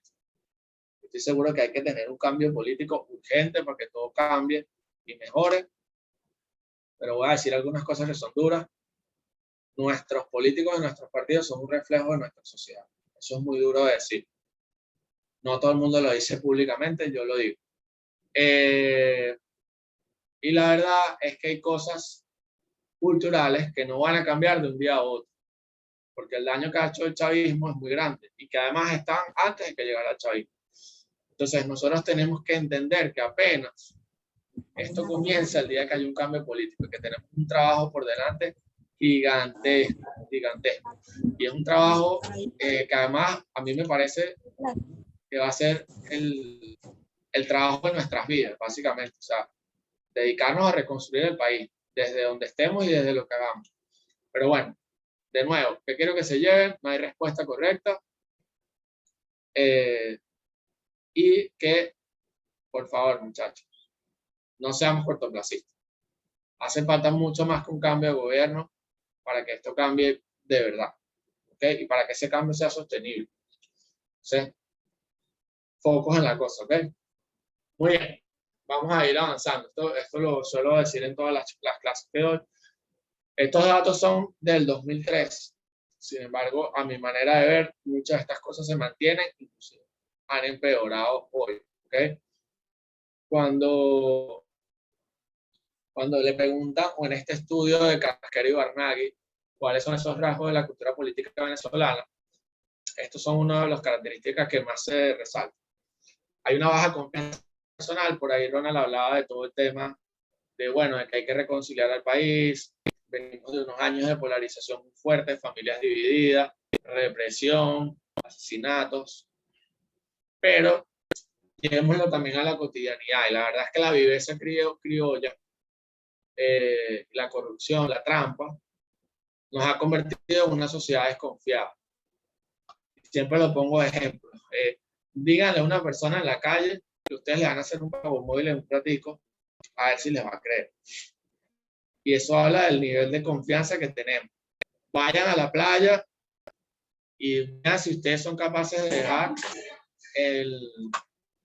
en la silla sus cosas o su teléfono. Son cosas que quizás en otro país sí los podrías hacer. La verdad es que no confiamos unos con otros, y desde la narrativa gubernamental o del régimen se ha tratado de generar niveles de desconfianza muy grandes. Por eso todo el tema clasista, todo el tema de, bueno, él es tu enemigo porque piensa distinto a ti. Entonces nosotros tenemos que tener cuidado con no replicar esos marcos. ¿Ok? Todo lo contrario, nosotros tenemos que ser personas que generan confianza y unión, no de una manera poética y vacía, sino que es muy importante. En un contexto donde no hay confianza, no puede haber democracia. Así de sencillo. Luego, hay una baja confianza en las instituciones públicas y en actores políticos. Este estudio en Juve, en una de sus preguntas, nos preguntan por la confianza hacia las instituciones. Es una locura todo lo que va a decir, pero que los policías, o sea, la policía como institución, que debería ser un órgano también con confianza, pero ya lo estoy usando yo como un mal ejemplo, imagínense, tiene mayor confianza que cualquier actor político del país. ¡Wow! O sea, no es poca cosa, ¿ok? De nuevo, el tema de la pandemia política. Estamos en un momento donde hoy más que nunca se necesita de la política para salir de la crisis. Por lo menos para romper la punta de ese iceberg que vimos encerrado. Y la gente no quiere o no cree, porque además les han dado muchos motivos para eso, creer en los políticos. Y mucho menos en las instituciones. Entonces, un reto que nosotros tenemos es, uno, recuperar la confianza en la política, que la gente vea que sirve y que es útil para generar cambios. Pero más importante que eso, tenemos que recuperar la institucionalidad.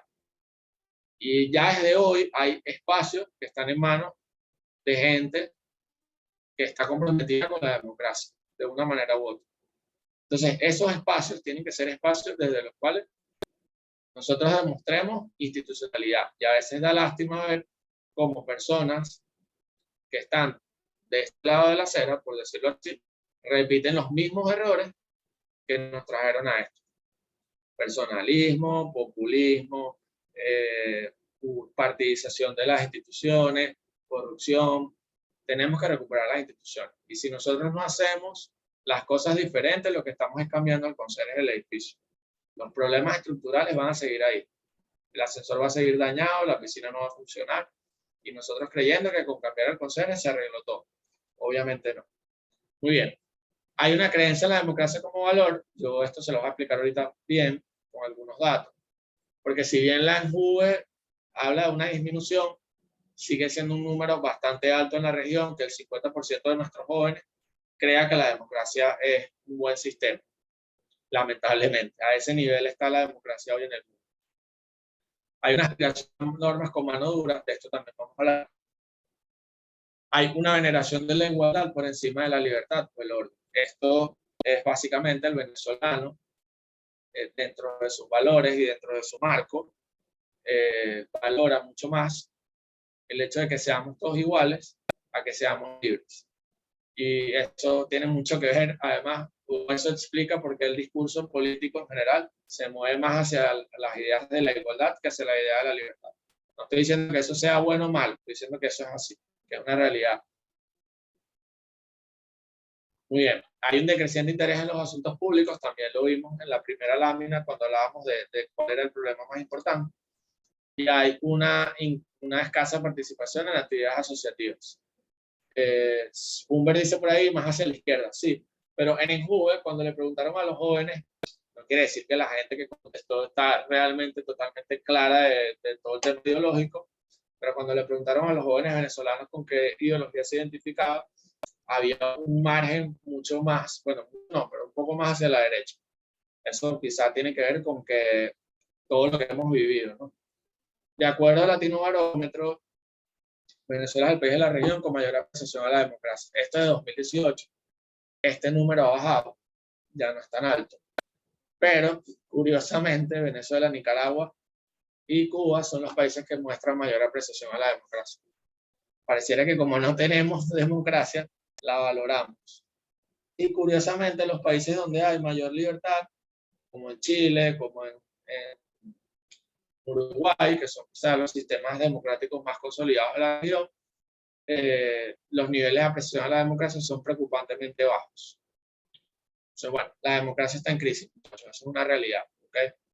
Venezuela es el país de la región que muestra mayor rechazo al autoritarismo. O sea, ahí también hay cierta coherencia entre lo que decimos y hacer. Vamos a saltar todo esto porque no venimos a hablar de democracia, pero si les dejo este ático aquí, ya tendrán una clase de democracia más adelante. Hoy la mayor parte del mundo no vive en democracia. Nosotros damos a la democracia por sentado. De hecho, hay quienes dicen que la democracia es un derecho humano. Y la verdad es que la mayor parte de la población del mundo no vive en democracia. Y ahí también voy a decir algo full polémico, pero sin ningún complejo. El tema democrático, inclusive lo que está pasando en Ucrania, es un tema hemisférico en buena parte. Y lo vemos aquí. Vean la cantidad de democracias que hay en Occidente y vean cómo está el mapa en la otra parte del mundo. Hay un tema de valores que es trascendental, que es real, que está ahí. Con todos los errores que ha tenido la democracia, que ha tenido Occidente, muchos errores, pero está ahí, ¿ok? Y si bien ha habido unas conquistas muy grandes gracias a la democracia, no solamente en términos de libertad, sino también sociales, porque hay una correlación entre los índices de libertad y la calidad de vida de la gente, eso está demostrado. Y es muy importante entonces eso, tenerlo claro. ¿Okay? La lucha por la democracia, que entender que la democracia es un ideal que se construye todos los días, hay que tenerlo claro. No importa si estamos en Venezuela, que estamos en rojo aquí pasando pena, junto con Cuba y Nicaragua, o si somos Estados Unidos o Canadá. La democracia se defiende todos los días y se construye todos los días. Por eso el tema de la ciudadanía, porque la ciudadanía es esa gasolina que permite que la democracia opere, funcione y se mantenga. ¿Ok? Y bueno, las instituciones que evidentemente son como los anticuerpos. Muy bien. Ya estamos casi.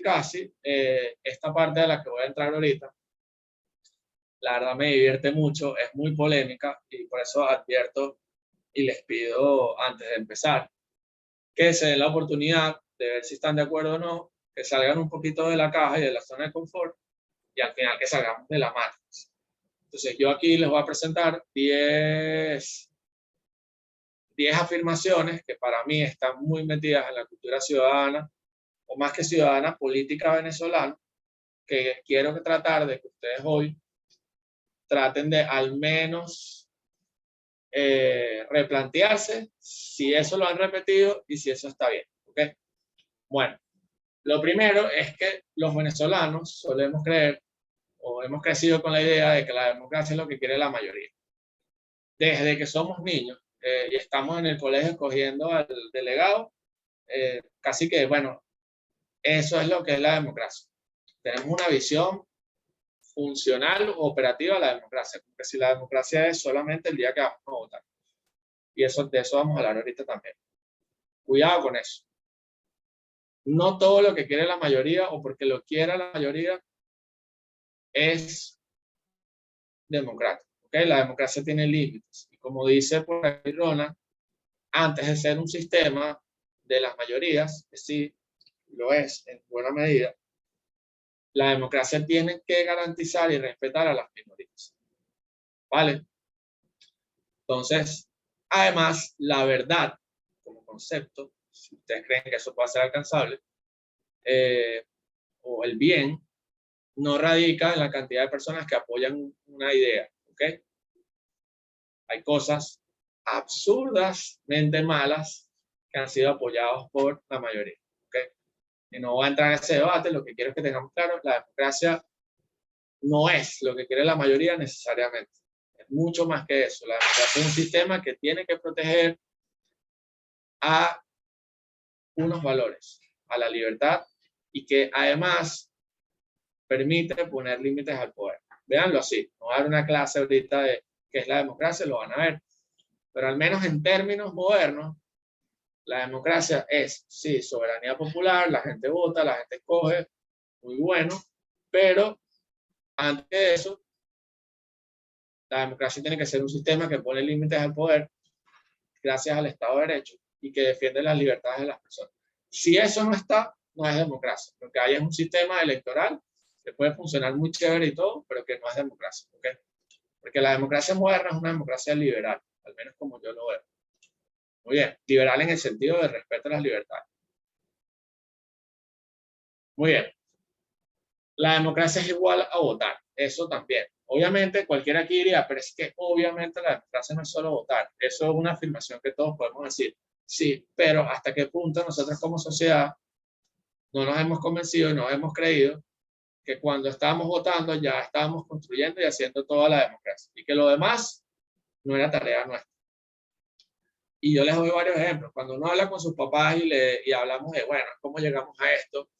Y nuestros papás terminan como diciendo, bueno, pero es que yo nunca voté por esto. Detrás de esa afirmación se esconde una preocupante manera de ver las cosas, donde si yo nunca voté por esto, yo hice todo. Se cuidaba con eso. La democracia se construye día tras día, día tras día. ¿Ok? La democracia se construye en todo momento y se defiende en todo momento. Si nosotros creemos que solamente porque votamos o no votamos por algo, ya cumplimos y porque nos pintamos el dedito y chévere, evidentemente es insuficiente. Es como que nosotros tengamos una relación con alguien de cualquier tipo y solamente nos acordemos de esa persona una vez al año. Porque lo que suele pasar es que estos regímenes, nadie va a venir a decirles que la democracia es mala. La democracia es un valor, al menos en Occidente, que está tan instaurado, que nadie que pretenda destruir la democracia va a decir que la quiere destruir, va a decir que la quiere refundar, la quiere revolucionar, la quiere mejorar. Entonces, en todos los regímenes, en todos hay elecciones, que sean democráticas o no, es otra cosa. Entonces, es mucho más que ir a votar. Muy bien, pendientes allí con eso. Bueno, otra afirmación es que el pueblo es igual a ciudadano. Y yo quiero así como que ser muy claro. Teóricamente, hablar de que pueblo y ciudadano es algo peyorativo del pueblo, no lo es. ¿Okay? El pueblo es esa parte de la población que tiene básicamente la ciudadanía. A lo que quiero llegar aquí es que tengamos cuidado con visualizarnos siempre como una masa amorfa, como un colectivo. Somos mucho más que eso. ¿Okay? Y muchos de los que están acá tienen espacios de vocería, espacios desde donde se expresan y manifiestan. Tengamos cuidado con expresarnos y siempre ver a la gente como un colectivo. ¿Ok? Que sí, somos un grupo, todo lo demás, pero antes que eso somos personas y somos ciudadanos. Voy a explicarme un poco mejor porque sé que no ha estado tan claro.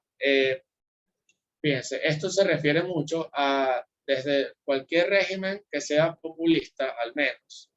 El tema de la cultura de masas es fundamental para lograrlo.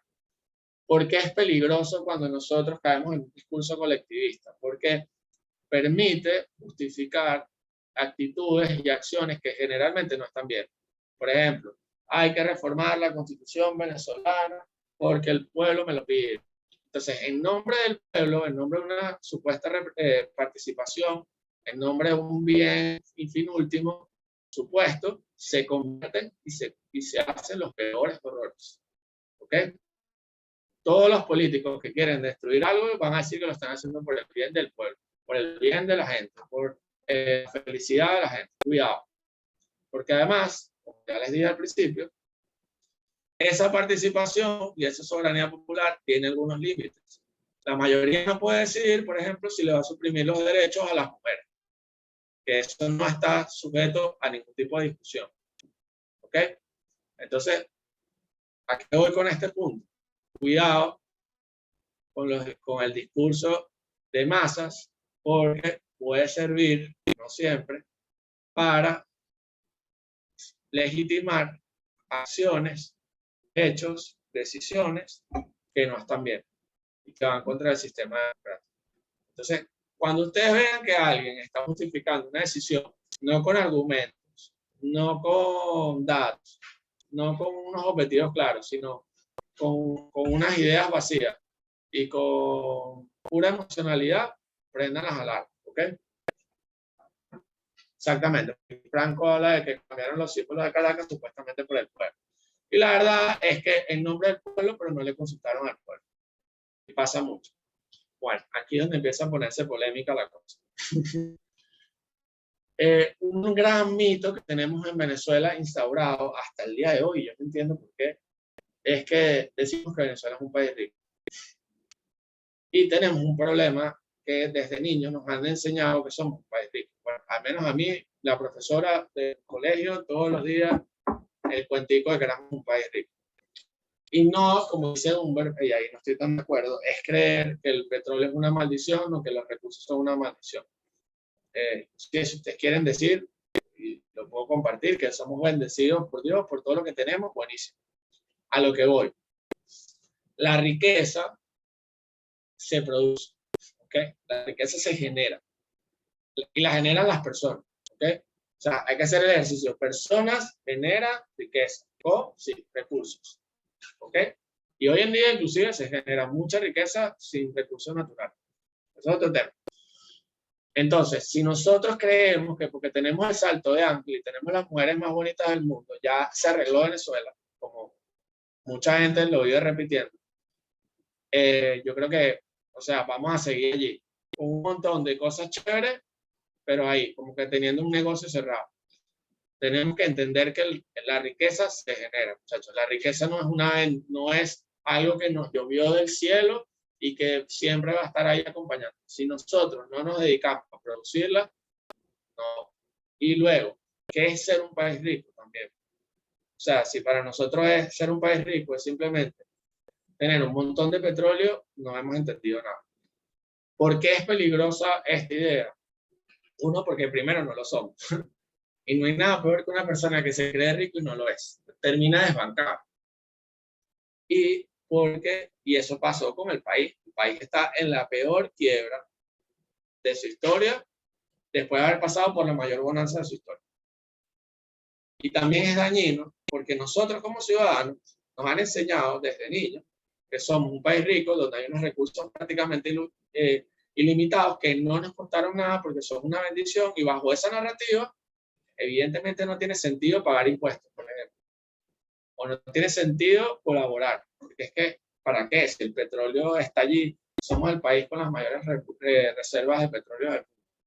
Entonces, cuidado con esa afirmación, porque yo la he escuchado en todos los niveles. Y no es un tema poético, es que la verdad, fácticamente, no somos un país rico. Un país que tiene un 90% de pobreza, de acuerdo a la ENCOVI, no puede ser un país rico. No lo es. ¿Ok? Muy bien. Yo cada vez que veo esta lámina me da risa, porque yo no me imagino a una persona de Suiza diciendo que su país es increíble únicamente porque tienen no sé, los Alpes suizos. O sea, si nosotros creemos que la grandeza de un país radica nada más en nuestra naturaleza y en nuestros recursos, es que no hemos entendido nada. No hemos entendido nada. ¿Ok? Muy bien. Y en esa misma línea, y es lo que dice Katie, y es a lo que voy, decir que nuestro mayor recurso es el petróleo. evidentemente es una media verdad. No podemos negar que el petróleo es un elemento transversal en la historia venezolana. Desde Sumaque, hace más de 100 años, cuando se descubrió Sumaque y el petróleo entra en la vida política venezolana y económica, el petróleo ha sido un elemento transversal. O sea, aquí no ha habido, el petróleo ha determinado claramente todos los procesos políticos y sociales a partir de su surgimiento en Venezuela. Eso es una realidad. Pero ¿qué preocupa? Cuando nosotros en verdad nos convencemos que esa es la solución a todos nuestros males. Y que simplemente porque tenemos petróleo y está la solución. Bueno, tenemos pobreza, petróleo. Tenemos tal problema, petróleo. Petróleo, petróleo, petróleo. Y pusimos toda la fe allí. ¿Y qué pasó? Pusimos toda la fe allí. Hoy no tenemos ni petróleo ni tenemos otras cosas. Hay que entender que esa riqueza que generamos con nuestros recursos la hace la gente. Y esto de nuevo, esto no es poema, esto es una realidad. Nosotros entendimos eso durante unos años y por eso PDVSA fue una empresa que funcionó bastante bien algunos años. Y esa gente que logró eso con PDVSA hoy está convirtiendo a las petroleras del mundo en petroleras increíbles. Porque teníamos el capital humano y lo entendíamos. Y había planes como el plan Gran Mariscal de Ayacucho. Y Venezuela era un país donde el hijo de una inmigrante iba a la universidad y luego tenía un posgrado. Y eso hablaba de movilidad social. Entonces, tenemos que entender que el mayor recurso de un país, que sí, a lo mejor científicamente es el petróleo en nuestro caso, sí es verdad, pero si nosotros de verdad en el fondo nos convencemos que esa es la solución a todo y no entendemos que lo que van a generar riqueza con ese petróleo son las personas que se forman y se educan en nuestro sistema, estamos liquidados. Y como dice Katie, la fuga de capital humano que ha tenido Venezuela es millonaria, ¿ok?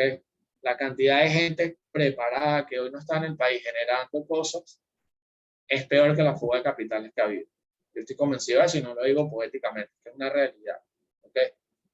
Muy bien. Otro mito, y es el mito del chivo expiatorio, es el de que todo es culpa de los políticos. Nosotros, yo también me considero político porque creo que lo que hago también es político, somos el chivo expiatorio de la sociedad. Eso es una realidad. Y no es mentira que la clase política venezolana tiene la culpa de mucho de lo que está pasando y una responsabilidad muy grande. Pero me preocupa cuando nosotros creemos, como sociedad, de manera muy inmadura, que toda es culpa de alguien más. Porque si después de 23 años todo es culpa del mismo grupo y nosotros al menos no hemos hecho nada por cambiar eso, hemos hecho muchísimo, no quiero tampoco ser injusto, pero a lo que voy, ¿qué significa ser maduro en la vida? La capacidad de asumir nuestros errores. ¿Okay? Esto no llegó solamente gracias a los políticos. Hay un montón de responsabilidades a distintos niveles y a distintas escalas, es verdad. Estoy seguro que los políticos son los mayores responsables. Pero nosotros también tenemos que admitir nuestra responsabilidad, ¿ok? Y entender lo que dije hace rato. Lamentablemente, y es muy duro, los políticos son un reflejo de nuestra sociedad. Perdón. Entonces, tenemos que empezar, si queremos cambiar y curar la enfermedad que tenemos, nosotros tenemos que hacer un buen diagnóstico y tener claro qué enfermedad tenemos. Nosotros no podemos tomar Atamel si tenemos gripe. No sé, no soy médico, es un ejemplo que puede ser malo. Pero si nosotros creemos que simplemente con cambiar a la dirigencia, que puede ser un paso necesario, todo se va a arreglar y nos asumimos también nuestras responsabilidades, nuestros fallos, las cosas no van a cambiar. Y además, es como que dejamos entonces el cambio supeditado a algo externo, que no depende de nosotros. Y no entendemos que podemos empezar a cambiar las cosas desde nuestra realidad y haciendo las cosas mejor nosotros, e involucrándonos también. ¿Ok? Muy bien. Otro mito que está por ahí, y siempre salen las viudas de Martín Pérez Jiménez, es el tema del gendarme necesario, libro o tesis que tienen que leerse todos si quieren dedicarse a lo público en Venezuela, porque es de lectura obligatoria, ¿ok? El gendarme necesario. Esto es una tesis que se escribió en Venezuela, donde básicamente se hablaba de que los venezolanos no estaban listos para vivir en democracia y que por tanto necesitaban un gobierno de mano dura que los preparara para eso. No voy a entrar aquí en el debate de si eso está bien o está mal, yo no la comparto particularmente, porque creo que básicamente teníamos que haber vivido la democracia para aprender a vivir en ella. Pero no viene al caso. Lo importante, todavía hay muchísima gente que hoy, después de 23 años de militarismo, considera que necesitamos más militarismo y más mano de obra. O sea, como, dale más, para ver si a lo mejor, si nos da más duro, cambian las cosas. Y la verdad es que no. Nosotros hemos logrado muchísimo progreso, sobre todo en los primeros 20 años de lo que fue Punto Fijo, mientras verdaderamente hubo Punto Fijo, en libertad. Y está demostrado, a mayores niveles de libertad hay mayor progreso, hay mejor calidad de vida, hay menor corrupción. Entonces no tenemos que aspirar en este punto donde hemos sufrido tanto a volver a lo peor y a volver a vivir sin libertad para poder estar bien, ¿ok? Porque además de nada vale el progreso si no viene acompañado de libertad. Probablemente no podríamos llamarlo progreso. Entonces, cuidado con eso, ¿ok? Porque inclusive el chavismo está apuntando mucho a esta idea. Cerrar en lo político bastante el margen y abrir un poco, sobre todo para poder seguir haciendo corrupción en lo económico. Entonces, bueno, cuando sus abuelos vengan y le digan que con Marco Pérez Jiménez se vivía bien y que se dormía con la puerta abierta, hay mucho mito detrás de eso. Yo no estoy diciendo que no sea verdad y que sus abuelos sean mentirosos, pero nosotros somos un poco acomplejados. Tuvimos un sistema democrático que tuvo cosas buenas y malas, pero que tuvo muchas cosas buenas. Y nosotros no lo defendemos, ni siquiera lo conocemos. Entonces, cuando uno lee todo lo que hizo Punto Fijo, al menos los primeros 20 años, y que nosotros sigamos diciendo que todo es culpa de la Cuarta República, es terrible porque es como que si no sabemos cómo llegamos a esto y como que si no asumimos la responsabilidad. Muy bien. Ya estamos casi terminando. Otro mito es el de si no trabajo no como. Y ya lo hablamos por ahí cuando hablamos de la cultura parroquialista. Pero es que cuando uno va a cualquier recorrido político, siempre se consigue a estas personas que creen que pueden vivir sin la política. Y la verdad, si algo hemos aprendido en Venezuela es que cuando no nos metemos en la política se mete con nosotros. No importa quién sea, puede ser la persona de la mejor condición profesional y económica del país, pero probablemente tus hijos se van a tener que ir del país porque aquí no hay calidad de vida. O si a ti el día de mañana, o tú, por ejemplo, tú eres el mejor abogado del mundo, tienes 400 posgrados, cuando vayas a los tribunales no funcionan bien, están secuestrados, no hay justicia. Entonces, ¿a qué quiero llegar con esto? El éxito profesional o el éxito personal está anclado en cierta medida, no está totalmente determinado, estoy de acuerdo en eso, pero está anclado en cierta medida al progreso y al éxito del país, porque somos seres sociales y vivimos en sociedad.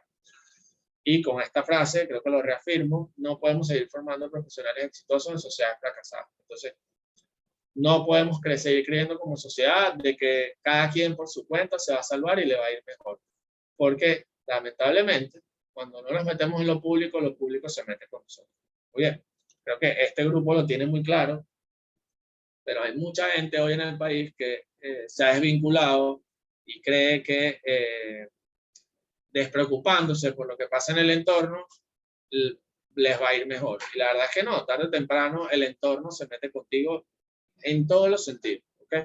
El costo de vincularse es muy alto. Y es que además el costo es que la gente buena le da paso a gente que probablemente no tiene buenas intenciones. Bien, le dije que iba a ser polémico. Este mito se llama la procrastinación ciudadana y es el mito de creer que las cosas se acaban o que el éxito y el cambio del país depende de hechos tercerizados, prácticamente productos del azar y que no dependen de nosotros. Este evidentemente es el ejemplo más radical y no estoy hablando mal de quienes creen en esa tesis, o lo que quiero es ejemplificar. Creo que desde el ejemplo y de usar casos extremos se entienden mejor las cosas. Pero hay muchas cosas, o sea, hay muchas veces desde que yo soy niño, yo recuerdo a la gente condicionando el cambio del país en cosas tan básicas como que no iba a haber cerveza. O bueno, esto se acaba cuando el dólar cueste tanto, esto se acaba cuando no haya cigarros, lo más horrible que yo he escuchado en la vida, yo cada vez que lo escucho y no me contento, es cuando la gente plantea que esto se acaba cuando los cerros bajan. Eso es la cosa más clasista y terrible y desconectada de la realidad que hay. Que por cierto, y lo digo feliz de la vida, quienes en general votaron por esto y apoyaron para que esto comenzara al menos en el 98, no fue precisamente las clases populares venezolanas. Entonces, ¿a qué voy con esto? Nosotros no podemos determinar nuestro destino y nuestro futuro a cosas que no dependen de nosotros, ¿ok? Porque al final lo que estamos haciendo es corriendo la arruga y siendo cómodos, pasando la papa caliente, ¿ok? De nuevo, no estoy diciendo que o me estoy burlando de quienes creen en que tal opción era viable o no. Me preocupa es cuando detrás de personas que se quedan en la inacción o detrás de una pantalla del teléfono, su solución es esperar por algo que no depende de ellos, que no pueden controlar y que no tiene certeza. Porque es como que se esté cayendo una casa, nosotros digamos, bueno, es que a lo mejor por allí van a venir los bomberos, y bueno, y yo creo que en verdad la casa no se va a quemar. Bueno, o sea, tenemos cosas que hacer. Tenemos cosas que hacer y no podemos esperar por dejar el futuro del país en la incertidumbre. Porque además ya hablamos hace rato de que teníamos un deber de hacer, ¿verdad? Entonces, bueno. Otro mito. Eres el futuro del país. ¿Por qué es un mito? Porque, primero, por un lado, es un mito porque, por un lado, hay una gente que nos plantea todos los días que nosotros somos el futuro del país desde una perspectiva en la cual se lavan las manos. Y muchas veces son inclusive nuestros papás y nuestros familiares. Bueno, es que tú eres un muchacho con mucha fuerza y energía, ya yo trabajé por el país, ya yo le di todo, yo tengo que mantener una familia, pero nosotros los apoyamos. Échenle el pichón, estamos con ustedes. ¿Cuántas veces no han escuchado eso? Y cuidado con creer que el problema del país es un problema generacional. Porque a veces también nosotros creemos que somos jóvenes, este es un problema nuestro y además que somos mejores que los demás. Nosotros no somos mejores que nadie por ser jóvenes. Perdón por decirles esto, esa es la verdad.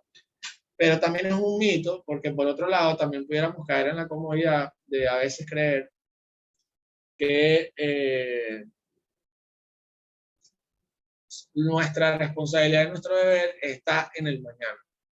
Y ciertamente, cuando somos jóvenes tenemos unas condiciones propias, tenemos que formarnos y darle prioridad a eso, pero nuestra juventud no está enmarcada en un país normal. Nosotros no podemos plantearnos tener la juventud que tiene un joven en un país normal. Nosotros tenemos que entender que estamos en un país loco y que nuestra juventud va a ser al menos un poco diferente y que tenemos algo que hacer. Y bueno, ese algo puede ser muy variado y muy diverso. Entonces, antes que ser futuro, a ustedes también les toca ser presente, ¿ok? Y nada muy bonito, pero es una realidad. Si nosotros queremos tener un futuro mejor, tenemos que empezar a construirlo desde hoy, ¿ok? Entonces, sí, ustedes son el futuro, yo no tengo duda de eso, pero también les toca ser presente y esto es una lucha de todos, ¿ok? No solamente de quienes somos hoy jóvenes, ¿ok? Muy bien, polémico. Y ya estoy terminando con esto. El mito de Bolívar, ¿ok? Este mito no se trata de atacar a Bolívar, ¿ok? No hay ningún problema con Bolívar y nadie puede negar el rol protagónico y fundamental que tuvo Bolívar y que sin duda es una de las personas más importantes que tuvo la historia en el siglo XIX, acabo de tener un lapsus, siglo XIX. Entonces, bueno, ¿de qué se trata este mito? ¿Y cuál es mi preocupación? En la historia, y esto es un tema tratado y trabajado por casi todos los historiadores de este país, el culto a la figura de Bolívar y al militarismo nos ha hecho mucho daño, porque hemos crecido bajo un relato histórico donde lo militar y lo bélico es lo más importante, y a Bolívar se le concibe como una persona que fue básicamente un semidios. ¿Okay? Hay un libro por ahí que se llama El Divino Bolívar, si no me equivoco, que tiene una recopilación de cartas, epístolas, discursos de la época, Y es increíble ver inclusive obispos hablando de Bolívar como el Jesucristo. ¿Qué pasa con eso? Y de nuevo, el problema no es Bolívar, es el problema de instrumentalizar a Bolívar como un factor que permite legitimar decisiones y a personas. Entonces, bueno, es que yo estoy cambiando la Constitución en nombre de los sueños y de los valores de Bolívar. Y para todo hay una frase de Bolívar que cala, porque Bolívar deja un montón de cosas escritas. Entonces, ¿qué preocupa? Preocupa mucho que como sociedad nosotros no valoramos un 19 de abril y un 5 de julio. Que cuando es el 19 de abril, la gente no sabe ni siquiera qué pasó el 19 de abril. Y no es una culpa de la gente, es que también en el colegio eso no era importante. Lo importante siempre ha sido la batalla de Carabobo y todo lo bélico. Entonces, nosotros ni siquiera sabemos quién fue Juan Germán Rossio como sociedad. El tipo que escribió nuestra primera constitución junto con Cristóbal Mendoza, el tipo que escribió el acta del 5 de julio, el tipo que escribió el acta del 19 de abril, el tipo que fundó la sociedad bolivariana, no lo sabemos. Entonces, si una sociedad pone por encima y cree que lo que verdaderamente valió fue solamente la guerra y las batallas, evidentemente es natural que 200 años después venga un tipo que dio un golpe de Estado que imite de cierta forma a Bolívar y la gente vote por él. Porque es que para nosotros como sociedad, nuestra libertad solamente fue cosa de una batalla y de la guerra, y quienes estaban y quienes eran civiles no importaron, lo dejamos de lado, no los conocemos. Entonces, muchos de los problemas y de cómo llegamos aquí tienen mucho que ver con la manera en cómo aprendimos nuestra historia, y si es que la aprendimos, ¿ok? Entonces, tenemos que empezar a narrar la historia como es. Y no se trata aquí de decir que Bolívar era un loco o que era malo, para nada. Darle su lugar, es el libertador, sin duda. Pero que la libertad fue un proceso que se construyó y que no es casualidad, por tanto, que dos cosas. Este gobierno trata de cambiar el nombre a ciertos lugares y ciudades que tienen nombres de grandes civiles. Dos, que todos los dictadores de este país han utilizado la figura de Bolívar. Todos. Marcos Pérez Jiménez, Juan Vicente Gómez, Hugo Chávez, Antonio Guzmán Blanco, entendieron que Bolívar era un elemento que permitía unificar a la sociedad y legitimar, con el cual podía legitimar decisiones. Entonces, de nuevo, no tengo nada contra Bolívar, ¿ok? Pero me preocupa que nuestra historia se resuma a una persona, y si lo ven bien, no estoy exagerando, la historia que nos cuentan de Bolívar está bajo el mismo marco narrativo que la de Jesucristo. Entonces, en nuestra psiquis, Bolívar es Jesucristo. Y eso nos ha hecho mucho daño, ¿ok? Entonces, la historia hay que contarla como es. Muy bien. Ya para ir cerrando, perdonen todo lo polémico, obviamente aquí hay una carga de opinión personal muy fuerte, pero que creo que al final muchos comparten. En Más Ciudadanos, nosotros todo el tiempo nos gusta hablar de esto, porque pudiéramos aquí, después de todo este caos y todo este desastre, decir, bueno, estamos fregados. La verdad es que no.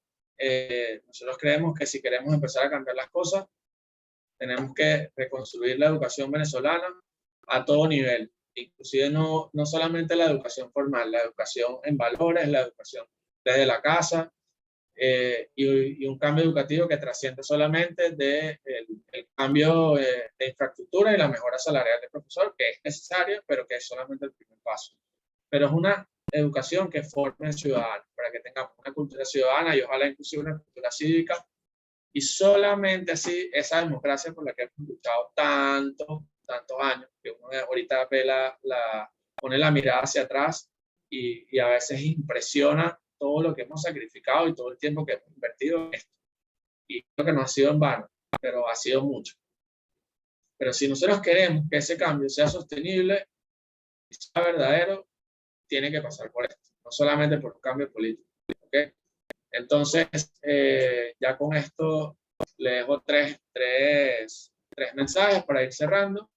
Lo primero es que las buenas intenciones no son suficientes, y se lo decía más temprano. Nosotros no podemos seguir moviéndonos solamente desde la motivación, solamente desde el creer que si hacemos las cosas que como queremos cambiar el mundo y tenemos los sentimientos más bonitos del mundo, nosotros lo vamos a cambiar.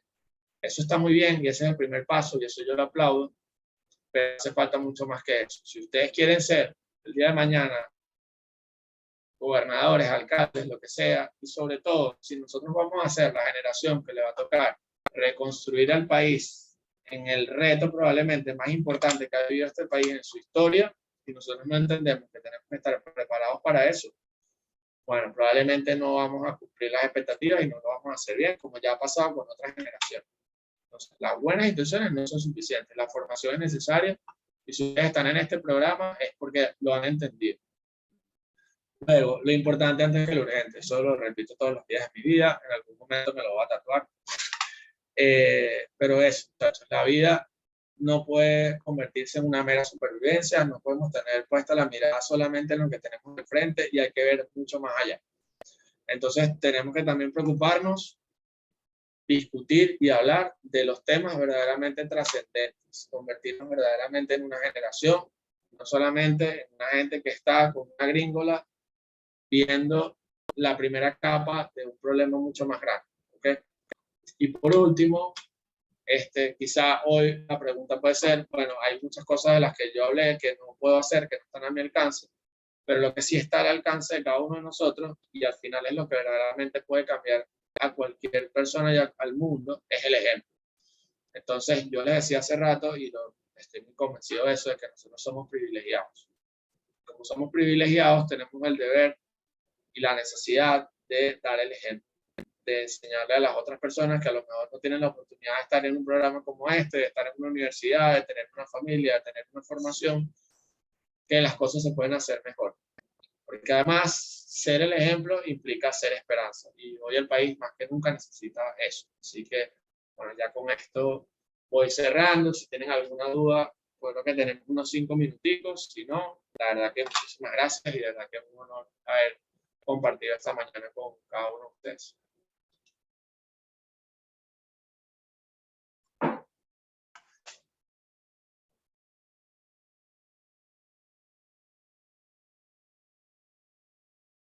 Gracias a ustedes, muchachos. Ustedes son nuestra fuente de esperanza, no se imaginan. Vamos a esperar por América allí.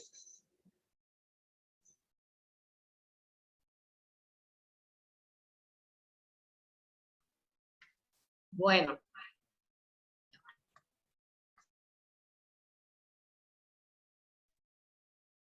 Bueno, a ver. Primero, qué increíble que participaron tanto, en verdad estoy demasiado orgullosa de ustedes, hablaron toda la clase. Creo que a José le encantó porque le encanta que intervengan. Entonces, nada, muchachos, esto fue todo por hoy con respecto a nuestra sesión académica. Ya, aunque parezca mentira, la semana que viene termina el módulo 1. Así que el tiempo está pasando volando, el programa también. Y sí, esta sí ha sido una de las mejores clases de cultura ciudadana de José. Ahorita leí el chat, y eso que yo he escuchado bastante, pero esta estuvo top. Bueno, yo voy a dejar de grabar. Ahorita les voy a pedir que se queden unos 5 minutos para dar los respectivos anuncios de ya lo que, para la grabación.